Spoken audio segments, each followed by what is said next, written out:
Wow, what a difference a day makes. Those of you that have been keeping tabs on the whole Helldivers situation will know that the past week has been a pretty eventful time for fans of the game. It all kicked off with an announcement on May 3rd from the Helldivers official Twitter account, cheerfully announcing that from the end of the month, PC players would be required to set up a Sony PSN account to carry on playing the game.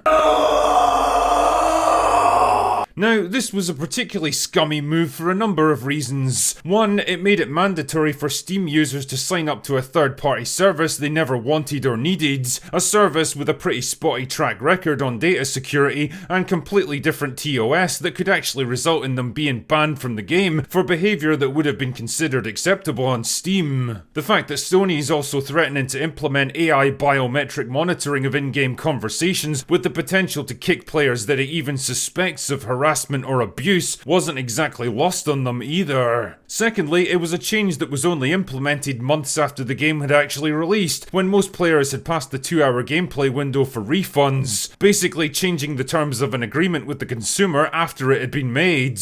No way! Thirdly, it made it impossible for players living in countries without access to the PSN to sign up for an account, effectively blocking access to a game they'd already paid for through no fault of their own. In terms of business and PR moves, it may rank as one of the single dumbest decisions in the whole history of the games industry. Needless to say, gamers weren't best pleased with this change, and by that I mean the reaction went fucking thermonuclear overnight. Within a day or so, the Helldivers Steam page was flooded with over 100,000 negative reviews from angry gamers and a firestorm of backlash on every form of social media known to man. Helldivers had gone from the Sydney Sweeney of the gaming community to Rachel Zegler in a matter of hours. And honestly, it seemed like that might just be it for one of the most popular games in recent years. But then, wouldn't you know it, the news broke today that Sony have apparently had a rare outbreak of common sense and completely reversed course on PSN signups. To put it bluntly,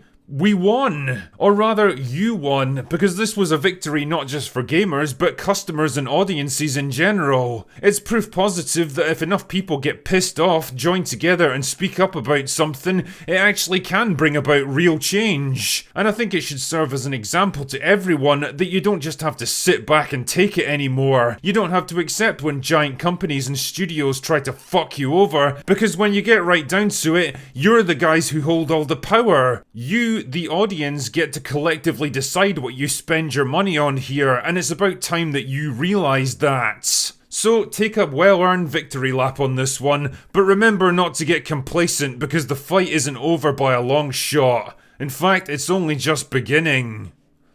Anyway, that's all I've got for today. Go away now.